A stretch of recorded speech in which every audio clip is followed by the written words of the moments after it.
La batalla de Stalingrado fue uno de los momentos cruciales de la Segunda Guerra Mundial. Fue igualmente la batalla más mortífera en la historia bélica. Si tuviéramos que elegir la batalla más importante de la Segunda Guerra Mundial, sin duda esa fue la batalla de Stalingrado. Más de 1 millón de soldados murieron en 7 meses de combates constantes. La derrota final alemana acabaría con el sueño de Hitler de dirigir un imperio mundial. Todos sabían que era el principio del final. Toda Alemania estaba conmocionada. Tras la guerra, durante décadas, la batalla fue considerada una victoria de la astucia de Joseph Stalin, cuya estrategia militar detuvo el imparable avance alemán. Pero ahora, la apertura de los archivos ocultos tras el telón de acero ha permitido un análisis más profundo de la guerra y ha revelado una imagen muy distinta de la batalla que cambiaría el curso de la historia. Secretos de Stalingrado.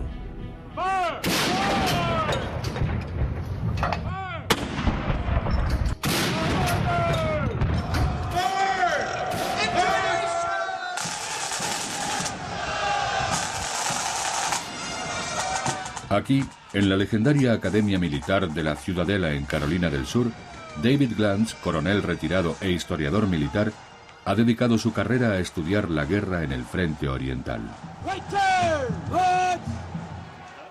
Glantz ha escrito más de 1 centenar de libros sobre el ejército soviético y la guerra soviético-alemana. Es uno de los principales expertos mundiales en el tema, pero recientemente se ha visto obligado a revisar su visión de la victoria más famosa de Stalin. Todas las preguntas que tenía han sido contestadas ahora. Mi monografía sobre Stalingrado ha pasado de ser un volumen de 400 páginas a 3 volúmenes de 900 páginas cada uno. La batalla decisiva se libró por toda Ucrania y el sur de Rusia durante la segunda mitad de 1942. Terminaría convirtiéndose en una sangrienta guerra de desgaste en el interior y en los alrededores de la gélida ciudad de Stalingrado. Cuando las últimas fuerzas del eje se rindieron el 2 de febrero de 1943, la historia de la guerra se inclinó a favor de Stalin. Durante años, los historiadores creyeron que el dictador soviético había hecho caer a Hitler en la trampa, que la victoria del ejército rojo sobre el poderoso ejército nazi fue un golpe maestro del ingenio de Stalin. Pero esa versión de la historia fue escrita por los vencedores, y la verdad es mucho más compleja.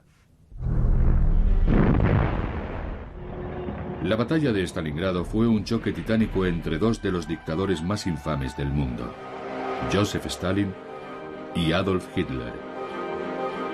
Hitler creía que el régimen comunista era el resultado de una conspiración judía, ya que muchos de los más destacados fundadores del movimiento comunista, incluido León Trotsky, eran judíos.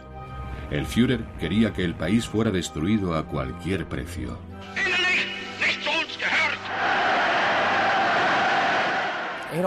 Adolf Hitler es uno de los hombres más estudiados de la historia y uno de los más malvados.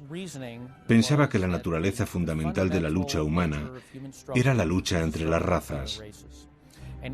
Para él, la Unión Soviética unía los 2 peores males. En sus propias palabras, el bolchevismo y el judaísmo, y era la mayor amenaza para la raza aria. Stalin, por otro lado, era un megalómano que solo buscaba el poder. Stalin era diferente. Stalin era un tirano, como Iván el Terrible. Era un genio de la intriga. Era como el mago de Oz, pero un mago de Oz malvado.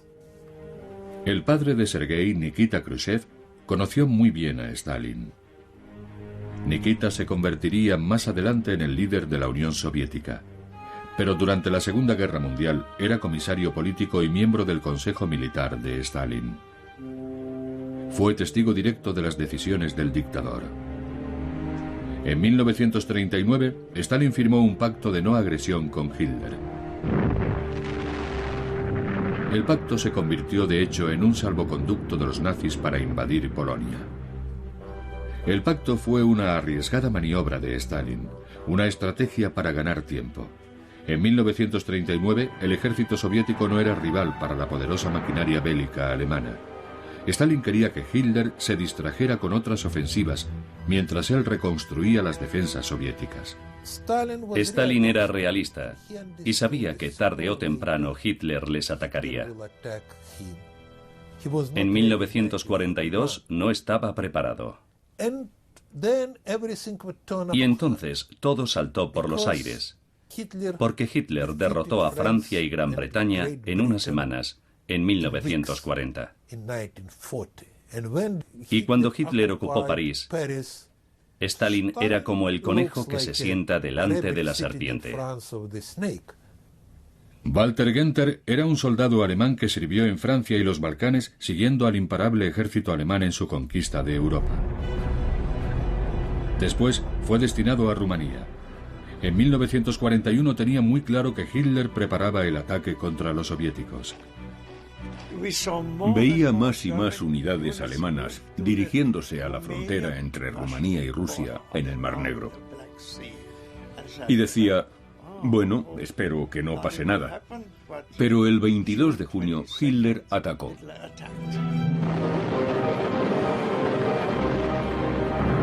La ofensiva fue bautizada Operación Barbarroja, la invasión más grande de la historia. Más de 4 millones de soldados del eje entraron en territorio soviético. A mediados de septiembre habían apresado a más de 3 millones de soldados soviéticos y destruido 20.000 tanques. Ninguna nación o imperio había soportado antes semejantes pérdidas sin derrumbarse. 10 semanas después del inicio de las operaciones, los nazis habían ocupado la mayor parte de Europa Oriental, incluida Ucrania, la región más industrializada de la Unión Soviética. El siguiente objetivo, Moscú. Pero con el otoño llegaron las lluvias y el fango, deteniendo a los alemanes, que esperaron a las heladas de noviembre para lanzar su ataque. La espera proporcionó al Ejército Rojo el tiempo suficiente para desplazar a millares de soldados destacados en Siberia y lanzar un contraataque mientras los alemanes avanzaban hacia la capital. Hitler quería asestar un golpe raudo y definitivo. Pero los soviéticos resistían. Enseguida quedó claro que esta no sería una batalla fácil. A finales del invierno, el frío resultaba insoportable y los alemanes estaban exhaustos. La operación Barbarroja se estancó y llegó a un punto muerto. Los nazis habían fracasado en su intento de tomar Moscú. Pero Hitler no se desalentó. Convencido de que el Ejército Rojo estaba al borde del colapso y de que no podría sobrevivir a una nueva ofensiva, inició los preparativos de una nueva campaña a gran escala. La llamó Operación Azul. Hitler estaba decidido a lanzar una nueva campaña en 1942 para acabar de derrotar al Ejército Rojo y destruir la Unión Soviética. A diferencia de 1941, en 1942 dirigió el ataque al sur de Rusia, un sector más limitado. Creía que con las fuerzas de las que disponía alcanzaría sus objetivos. Fall Blau, la Operación Azul, que debía iniciarse en el verano de 1942, era el plan de Hitler para retomar la iniciativa y sacar a la Unión Soviética de la guerra. El propósito de la Operación Azul era rodear y destruir a todo el Ejército Rojo en el sur de Rusia. Hitler dividió el sur en 2 ejércitos. El grupo de ejércitos A recibió la orden de tomar los campos petrolíferos del Cáucaso, después de que el grupo B avanzara hacia el este para asegurar el control del río Volga. La conquista del Volga sería liderada por el 6º ejército alemán, del que Hitler había dicho que podía conquistar el cielo. El éxito de la Operación Azul dependía en gran medida de un hombre, el general Friedrich Paulus. El general Paulus dirigía el 6º ejército desde 1942. La fortaleza de Paulus era su sangre fría como comandante. Era un magnífico estratega y había dirigido muchas de las operaciones alemanas previas. Tenía plena confianza en Adolf Hitler. Creía fervientemente en el fascismo y esa sería una de las razones que provocarían su caída. Los preparativos de la Operación Azul fueron gigantescos. En la primavera de 1942, 68 divisiones, 3.000 tanques y la mayor fuerza aérea de la época empezaron a reunirse en el sur de Ucrania. Uno de los hombres destacados en las afueras de la ciudad de Kharkov era el teniente del Sexto Ejército Vigan Buster. Había combatido en el frente occidental y estaba convencido de que los nazis se alzarían con la victoria. Cuando llegamos a la ciudad, los soldados alemanes nos decían: no estéis tan orgullosos, no os jactéis tanto. Dentro de unos días estaréis mucho más callados. Los camaradas de Buster tenían razón. El frente oriental no caería tan fácilmente como el frente occidental. Stalin supo de los preparativos y comprendió que Hitler aspiraba a sacar a los soviéticos de la guerra con un ataque fulgurante.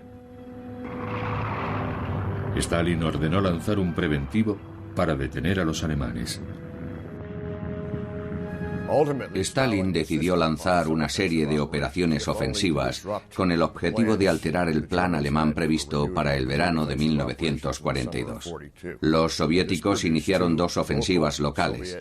La primera tendría lugar en Kharkov en mayo de 1942 y la segunda se desarrollaría en Crimea. La ofensiva de Kharkov fue una tentativa a gran escala de diezmar las fuerzas de Hitler. Durante 2 días, el Ejército Rojo avanzó por el oeste, penetrando en el interior del territorio controlado por los alemanes. El plan soviético parecía estar funcionando, pero entonces se volvieron las tornas.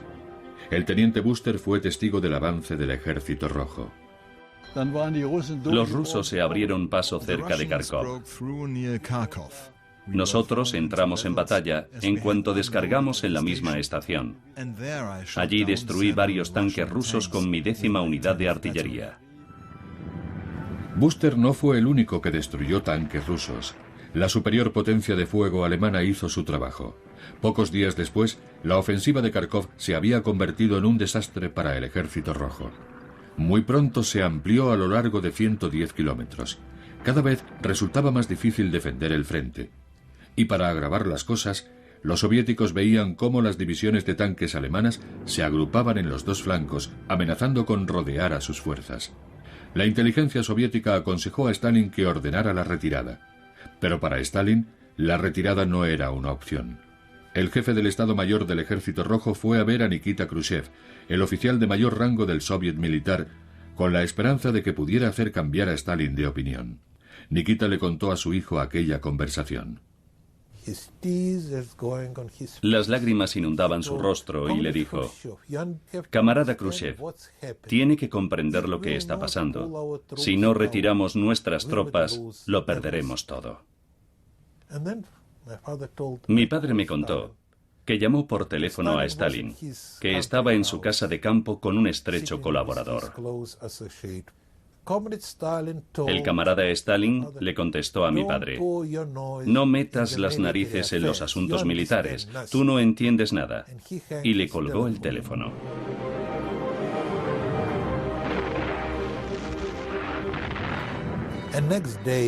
Al día siguiente, los alemanes lanzaron una ofensiva por ambos flancos. Rodearon a 500.000 de soldados y se perdió todo. En el sur, la ofensiva de Stalin en la península de Crimea también acaba en desastre. El ataque del Ejército Rojo no fue rival para el general nazi Erich von Manstein.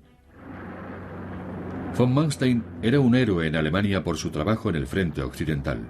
Era el comandante del 11º ejército que había tomado Francia en pocas semanas.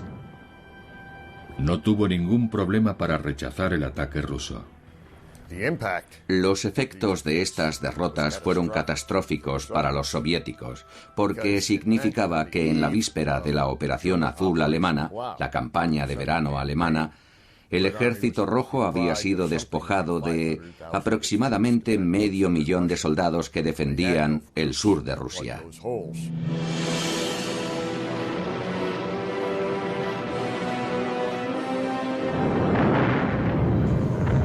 La mañana del 28 de junio de 1942 comenzó la Operación Azul. Los grupos de los ejércitos A y B atacaron la Unión Soviética con una ofensiva escalonada.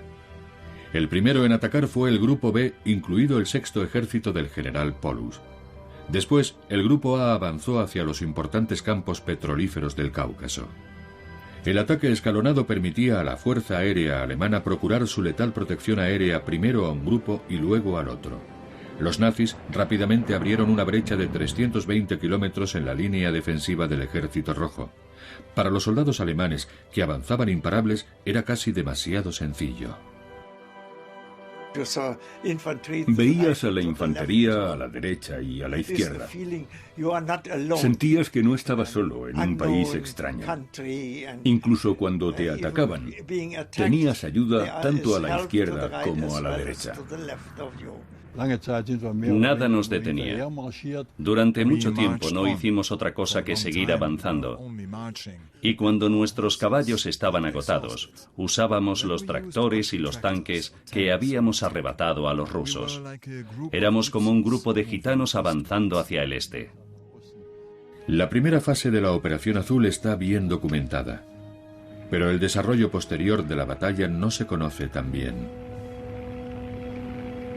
Es aquí donde los recién descubiertos archivos cambian nuestra visión.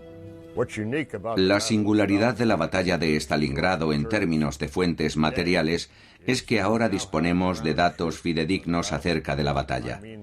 Hablo de documentos de los ejércitos y soldados que participaron en ella.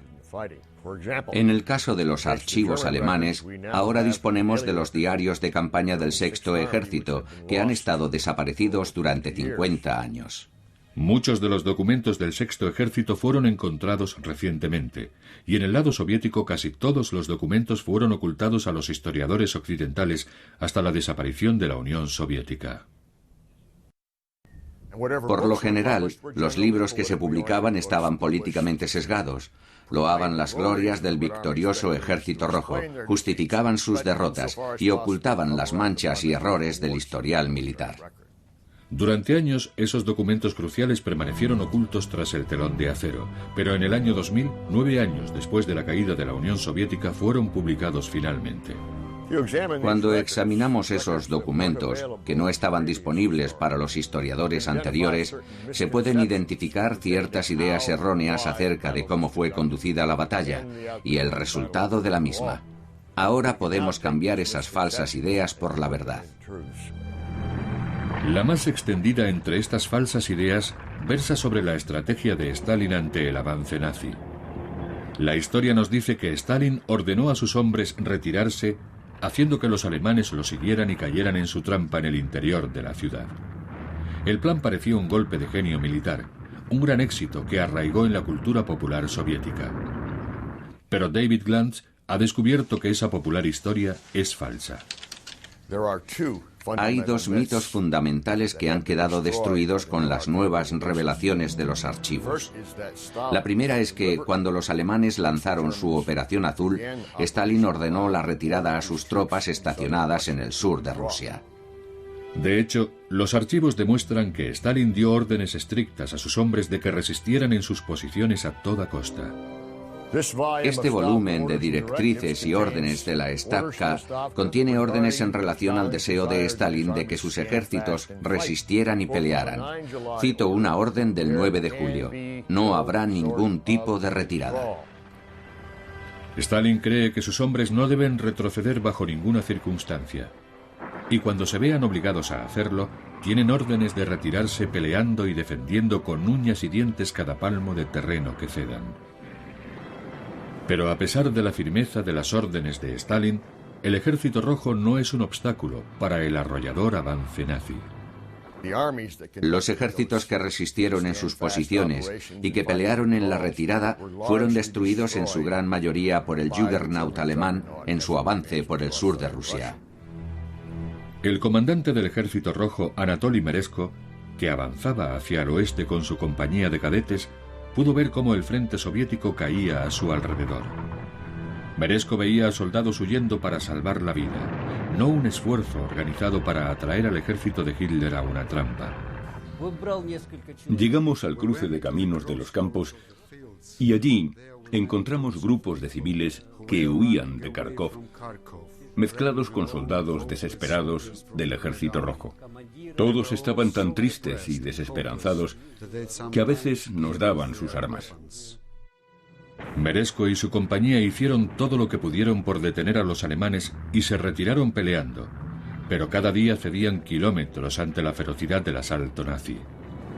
A su alrededor, la tierra rusa se teñía de rojo con la sangre de sus compatriotas. A menudo nos retirábamos dejando atrás muertos sin sepultar. Los dejábamos sobre el terreno abandonándolos a los alemanes. Lo más duro era mirar a los ojos de los ancianos, mujeres y niños que nos preguntaban por qué los abandonábamos. Es fácil imaginar lo duro que era oír sus súplicas. Sus ojos se inundaban de lágrimas, pero nosotros no podíamos detener a los alemanes. Las fuerzas del eje avanzaban imparables usando tanto las armas como la guerra psicológica para quebrantar el espíritu de los soldados soviéticos. Los alemanes lanzaban panfletos con la siguiente leyenda: pequeños demonios de Stalin, luchad contra vuestros comandantes. Rendíos o de lo contrario seréis destruidos. Uno de aquellos días, la distancia entre líneas era de 300 metros. Los alemanes anunciaban por sus altavoces: mirad lo que os pasará si no os rendís. Vimos cómo sacaban a 4 personas medio desnudas de su fortificación y las fusilaban. Los métodos nazis funcionaban. A pesar de las órdenes de Stalin de resistir y luchar, o al menos de retirarse peleando, el caos se apoderó del Ejército Rojo. Los soldados huían intentando sobrevivir. Stalin se puso lívido cuando oyó las noticias del frente.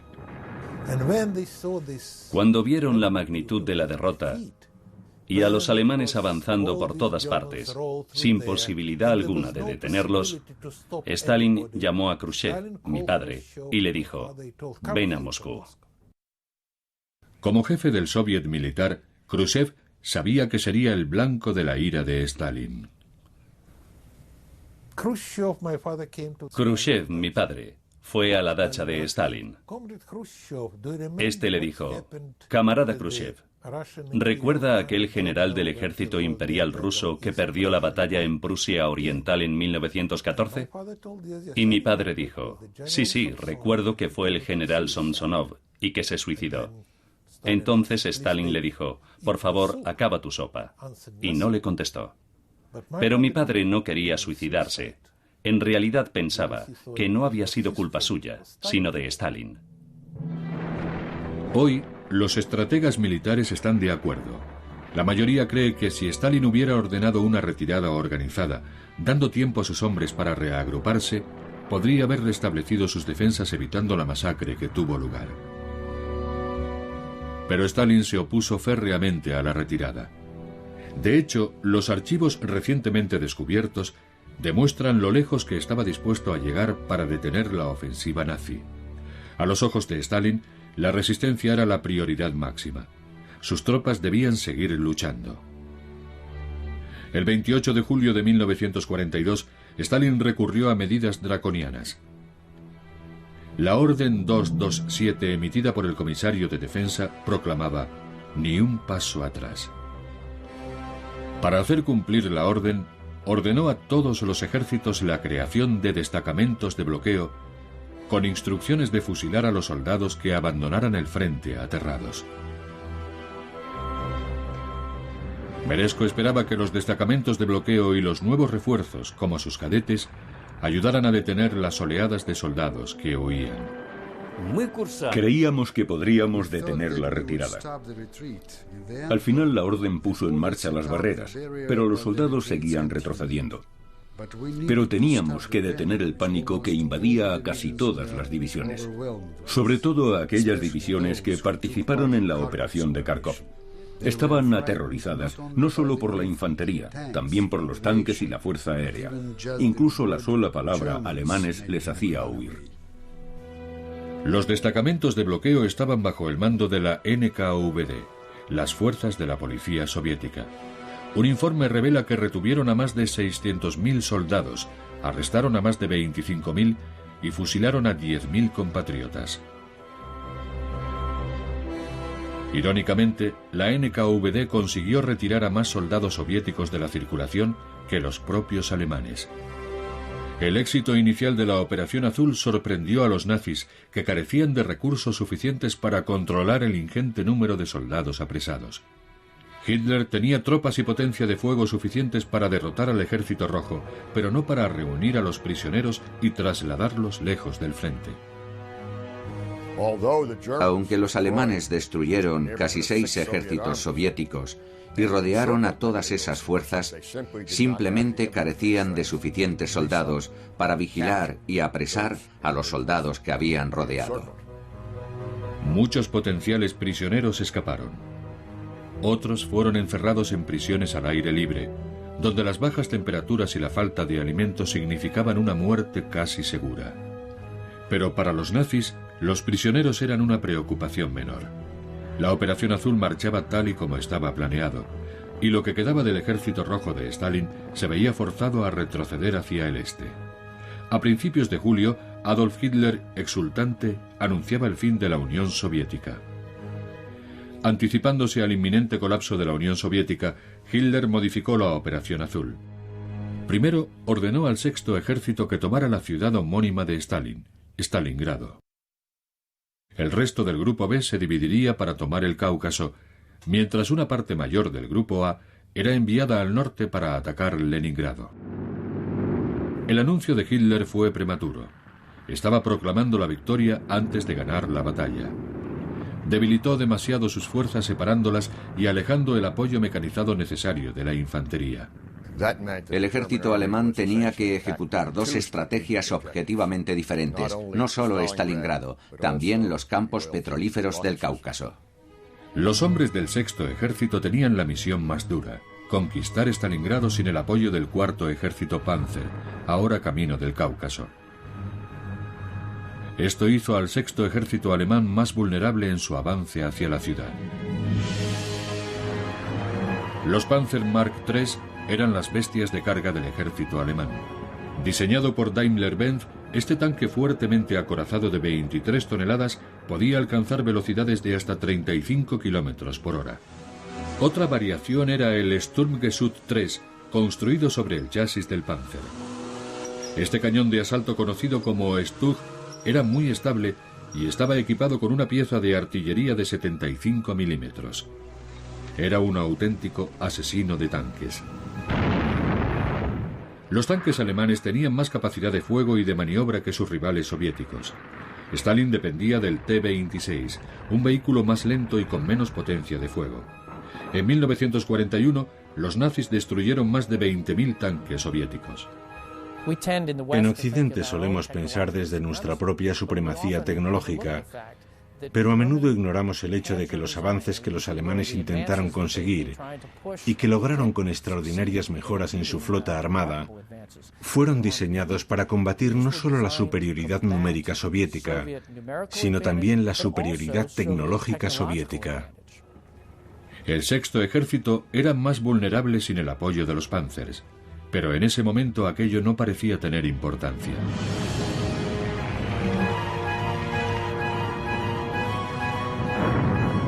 En julio de 1942, la resistencia soviética se desmoronaba y las tropas de Hitler avanzaban hacia Stalingrado.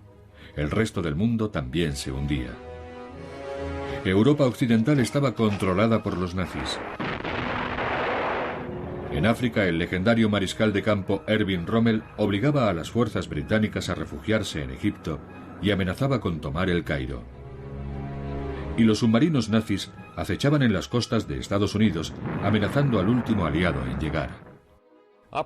La Operación Azul marchaba tan bien que Hitler quiso un nuevo trofeo, la ciudad de Stalingrado. Aunque de menor importancia estratégica que los campos petrolíferos del Cáucaso, tomar la ciudad homónima de Stalin sería un duro golpe para el ejército soviético. Antes se creía que el camino a la ciudad había sido fácil. La segunda idea falsa es que el avance alemán que tuvo lugar en junio, julio y agosto fue un paseo relativamente fácil, sin apenas resistencia. Ahora sabemos que eso es falso. Resultó ser todo lo contrario. A medida que el estruendo nazi se aproximaba a Stalingrado, los soviéticos se reagrupaban lo mejor que podían. Stalin empezó a desplegar ejércitos recién formados en la gran curva del río Don, un tramo del río Don que forma una U tumbada. Era el lugar perfecto para presentar batalla. Esta apuesta desesperada se conocía desde hacía años, pero solo recientemente se ha sabido lo eficaz que resultó y cuántos soldados alemanes murieron. Stalin ordenó a esas fuerzas que lanzaran contraataques múltiples y contraofensivas estratégicas.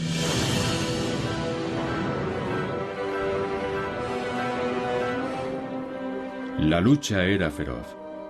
Era la primera contraofensiva del Ejército Rojo desde el inicio de la Operación Azul. Los dos bandos se encontraron en Voronezh, una ciudad próxima al Don. Stalin envió a un ejército recién formado, el quinto ejército de carros de la Guardia, que entró en acción en el noroeste de Voronezh. Esta era una unidad letal dotada con el último tanque de Stalin, el T-34. Los soviéticos por fin tenían un arma que estaba a la altura del Panzer alemán. La producción del T-34 comenzó en 1940, pero solo en el 42 empezó a reinar en el campo de batalla, justo a tiempo para llevar el miedo a los corazones de los confiados soldados alemanes acostumbrados a la victoria. El T-34 fue el tanque soviético más numeroso de la Segunda Guerra Mundial. Se fabricaron unas 83.000 unidades y su fabricación era fácil, sencilla y rápida. Se le considera el mejor tanque y el más completo de la Segunda Guerra Mundial. Tenía un blindaje inclinado y orugas anchas, por lo que era versátil, veloz y fácil de maniobrar en cualquier terreno. El motor diésel de 12 cilindros era muy potente y alcanzaba los 55 kilómetros por hora. Llevaba un cañón de 76 milímetros y dos ametralladoras de 7,62 milímetros. Solo había una cosa que todo el mundo temía: el tanque ruso T-34. Un cañón normal no podía atravesar el blindaje frontal del tanque. Era necesario usar cañones de 7,5 milímetros que habitualmente se usaban contra la aviación. Si intentabas destruir un T-34 con un cañón antitanque de, digamos, 37 milímetros, el proyectil rebotaba en el blindaje frontal e incluso en los laterales. Se trataba sin lugar a dudas de un tanque seguro, con gran potencia de fuego, y su tripulación estaba muy protegida.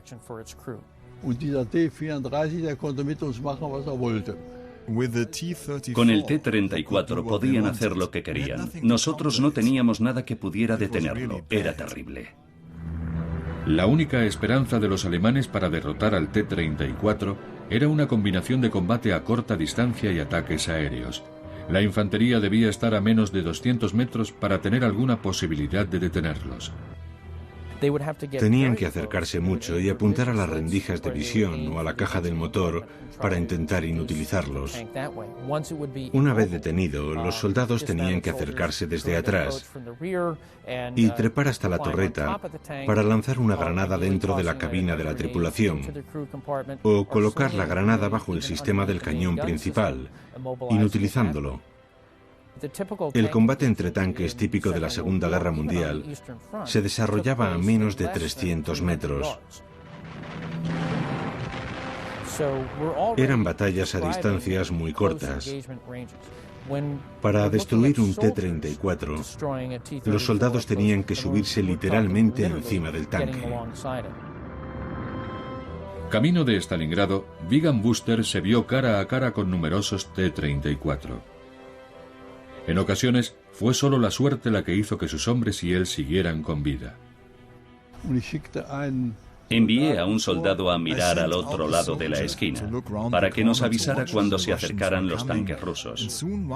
Enseguida se acercó uno, un tanque solo. Creo que se habían perdido y no sabían a dónde ir. El soldado nos avisó y nosotros apuntamos a la esquina. Cuando apareció disparamos y voló en 1000 pedazos. Buster y sus hombres ganaron esa batalla. Pero atacar a tanques perdidos no era una estrategia repetible. Lo que parecía un camino fácil hasta Stalingrado se había convertido en una lucha titánica. Cuando el Sexto Ejército intentaba controlar la gran curva del río Don, se vio sorprendido por la ferocidad de la defensa soviética. Sin el apoyo del Cuarto Ejército Panzer, los nazis eran derrotados una y otra vez por el Ejército Rojo y sus T-34. Cuando el Sexto Ejército del general Paulus intentó avanzar hacia el este, los soviéticos, con su 62º ejército y 2 nuevos ejércitos de tanques, le infligieron severas pérdidas, puede que de hasta 10.000 hombres, impidiendo que el Sexto Ejército alcanzara su objetivo durante al menos 3 semanas. Las bajas fueron mucho más numerosas de lo que se creía hasta ahora. La contraofensiva soviética estaba causando estragos. Hubo una mala experiencia. Fue con un joven teniente que lo sabía todo y al que no se le podía convencer de que debía tener cuidado, aunque no tuviese contacto con los rusos. Cogió su unidad, unos 50 soldados a su derecha y 25 a su izquierda, y de alguna forma consiguió atravesar las líneas rusas. Nosotros no sabíamos exactamente a dónde iban. Los rusos esperaron hasta que los alemanes se acercaron a unos 15 metros y los mataron a todos. De 50 soldados solo sobrevivieron 2. El ejército del que Hitler había presumido que podía conquistar el cielo avanzaba a duras penas por el sur de Rusia. El Sexto Ejército estaba seriamente mermado cuando finalmente consiguió llegar a las orillas del Don. Eso significa que cuando Paulus inició el asalto a Stalingrado, lo hizo con sus fuerzas seriamente mermadas. Finalmente, eso le pasaría factura en la eficacia del asalto. Pero fue aquí, sobre las colinas que dominan el río Don, donde la maquinaria de guerra alemana pareció recuperarse y volver a tomar la iniciativa. El siguiente objetivo del general Paulus era tomar el istmo que conducía a Stalingrado. Esta vez recibiría ayuda. Hitler, exasperado por los lentos progresos del Sexto Ejército en la gran curva del río Don, ordenó regresar del Cáucaso al Cuarto Ejército Panzer. El general Paulus planeó un ataque en 2 frentes. El Sexto Ejército atacaría la ciudad desde el norte, mientras el Cuarto Ejército Panzer atacaría desde el sur. Los 2 ejércitos se encontrarían en Stalingrado, junto a las orillas del Volga. El 22 de agosto, las primeras unidades alemanas cruzaban el río Don, estableciendo una cabeza de puente en la orilla este. Al amanecer del 23 de agosto entraron los vehículos blindados.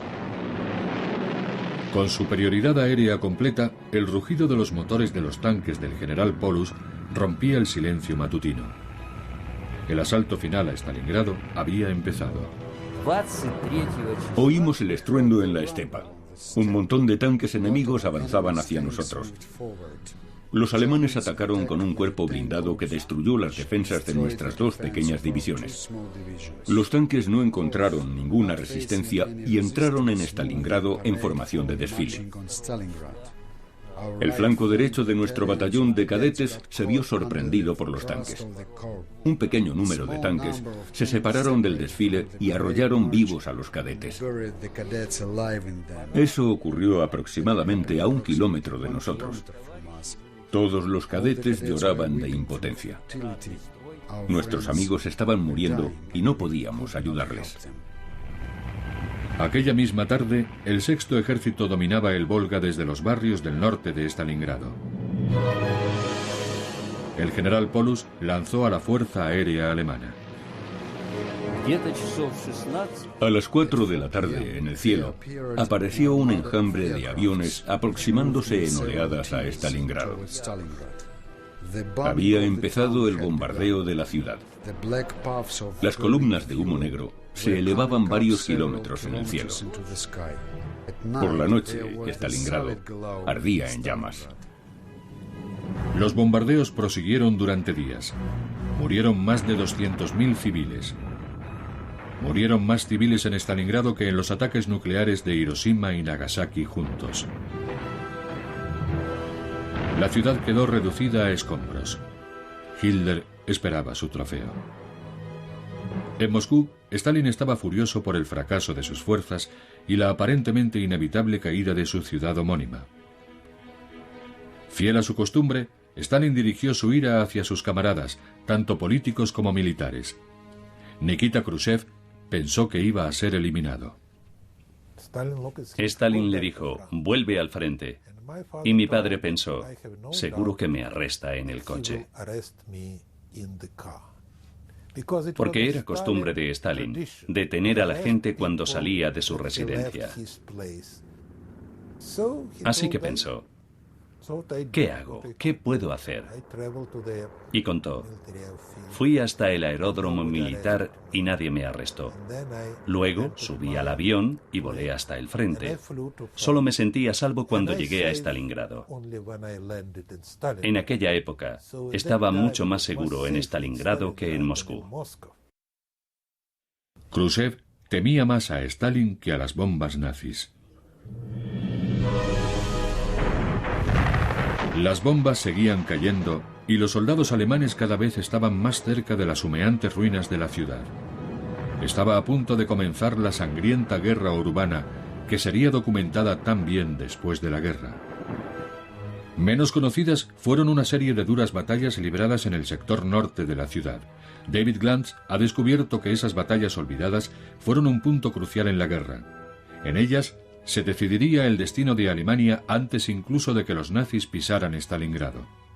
Fue aquí, en un lugar llamado Kotluban, donde los rusos consiguieron su mayor éxito.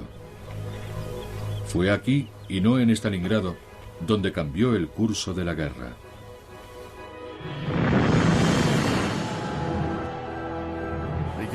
Comenzaron a finales de agosto y continuaron durante septiembre y octubre. 4 operaciones ofensivas conjuntas conocidas como las operaciones Kotluban, así llamadas por la ciudad de Kotluban, situada en la estepa al noroeste de Stalingrado. En esas operaciones, los soviéticos lanzaron entre 2 y 4 ejércitos en ataques casi suicidas contra el flanco norte alemán. Coordinados apresuradamente y pésimamente controlados, estos ataques causaron más de 200.000 bajas en el Ejército Rojo. Eran misiones aleatorias y peligrosas que retrasaron el ataque alemán, pero que pusieron a soldados como Anatoly Meresko al borde de la muerte.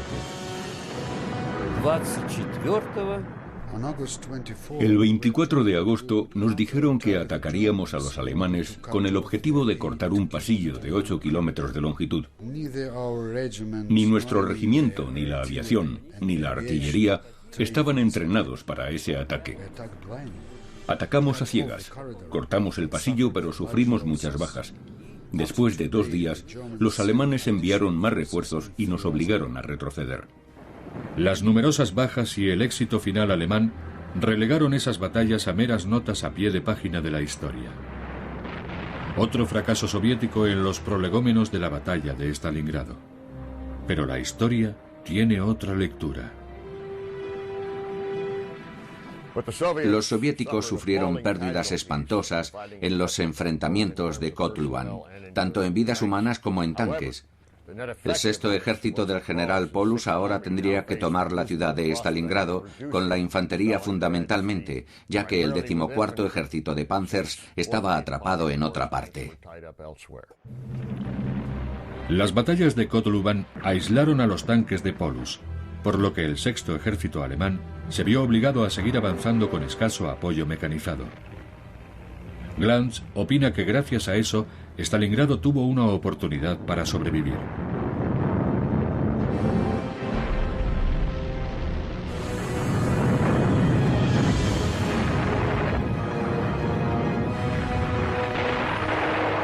El 13 de septiembre de 1942, el 6º ejército lanzó el ataque final.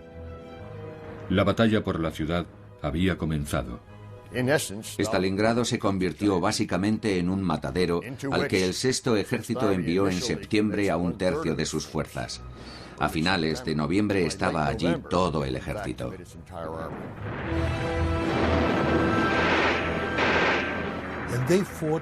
Luchaban por todas partes, en cada sótano, en cada piso de los edificios de viviendas. Hubo un momento en el que eran de los alemanes, de los soviéticos, de los alemanes y de los soviéticos. Sin las orugas y los cañones de sus unidades de tanques, los alemanes se vieron forzados a luchar calle por calle, edificio por edificio. Lo que pasaba es que llegaba una división alemana con una capacidad medio alta en términos de combate, y 2 semanas después de entrar en combate, su capacidad era débil o estaba agotada. Al otro lado de la línea de fuego, los soviéticos hacen exactamente lo mismo, pero economizando sus fuerzas. Envían suficientes tropas para mantener el fuego de los combates en el centro de Stalingrado. Los soviéticos resistían buscando ganar tiempo, porque al norte y al sur de la ciudad, los refuerzos del Ejército Rojo se preparaban para lanzar otro gran ataque. Los alemanes luchan contra reloj. Quieren acabar cuanto antes y por completo con los últimos reductos de la resistencia soviética. Nunca lo conseguirán porque la mañana del 19 de noviembre las tropas alemanas oyen cañonazos distantes procedentes del noroeste y del sur. Esos cañones anuncian el inicio de la contraofensiva soviética.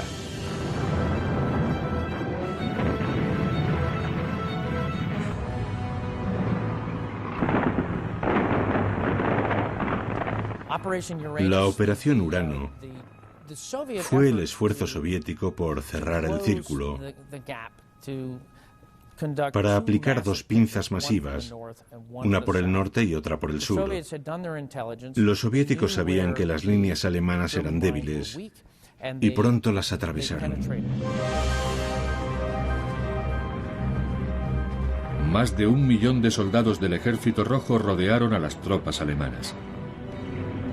3 días más tarde, la pinza soviética se cerraba cerca de la ciudad de Karachi, atrapando a más de 270.000 hombres. Para los alemanes solo quedaba una esperanza. El alto mando pidió ayuda al mariscal de campo von Manstein, a quien Hitler previamente había enviado al norte, a Leningrado. Ahora recibe órdenes de que vuelva al sur y organice la operación de rescate. La mañana del 12 de diciembre, el Sexto Ejército oye el estruendo de la batalla en la distancia, mientras los hombres de Manstein se aproximan. Pero el mariscal de campo, cuyo plan de batalla había servido para conquistar la mayor parte de Europa occidental, no logra romper el cerco soviético. Cuando los cañones de la fuerza de socorro de Manstein son silenciados, el Sexto Ejército, rodeado, es consciente de lo sucedido. Los soviéticos iniciaron el asalto final con la mayor descarga de artillería pesada de la historia. Los alemanes estaban en las últimas. En enero, Adolf Hitler asciende al general Paulus a mariscal de campo. Pero difícilmente se trata de un honor. Ningún mariscal de campo se ha rendido nunca. Es la manera que tiene el Führer de decirle al general Paulus que luche hasta la muerte o se suicide. Rendirse en la ciudad con el nombre de su enemigo no es una opción para Hitler. Pero Paulus, por primera vez en su carrera, duda de si seguir las órdenes de Hitler. Ve la matanza a su alrededor. 2/3 de sus 270.000 hombres han muerto. Y aquellos que han sobrevivido están hambrientos, ateridos de frío y seguros de la derrota. El 31 de enero de 1943, el general Paulus desafía al Führer y se entrega prisionero. La batalla de Stalingrado ha terminado.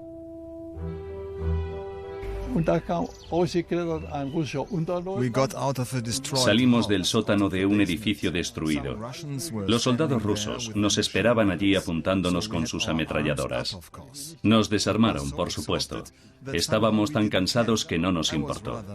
Yo estaba tan apático que ni siquiera sentía miedo de nada. A 1.600 kilómetros de distancia, en Alemania, la impensable noticia de que el legendario Sexto Ejército ha sido vencido conmociona al país.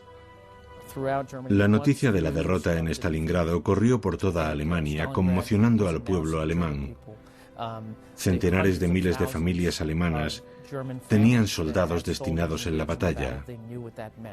Sabían que habían perdido a sus hijos, que habían perdido a sus maridos, que él no volvería a casa. Ninguna batalla o campaña antes había sacudido a Alemania de semejante forma. La batalla de Stalingrado duró más de 7 meses. En ella murieron más de 750.000 soviéticos y más de 850.000 soldados de las fuerzas del eje. Del 500.000 de civiles que vivían en la ciudad, solo quedaron 1.500. Corría el invierno de 1943, y aunque la victoria en Europa no sería oficial hasta más de 2 años después, la derrota alemana era ya inexorable. Los soviéticos defendieron Stalingrado y 26 meses después sitiaron Berlín. La invasión de Normandía fue el golpe definitivo en el oeste. Pero si los soviéticos no hubieran derrotado a los nazis en Stalingrado, la guerra podría haber tenido un final diferente. El impacto de la batalla de Stalingrado en el curso y en el desenlace de la Segunda Guerra Mundial, especialmente en la parte soviético-alemana de la guerra, es fundamental. Es fundamental porque la batalla de Stalingrado mostró claramente a todos los implicados que Alemania iba a perder la guerra.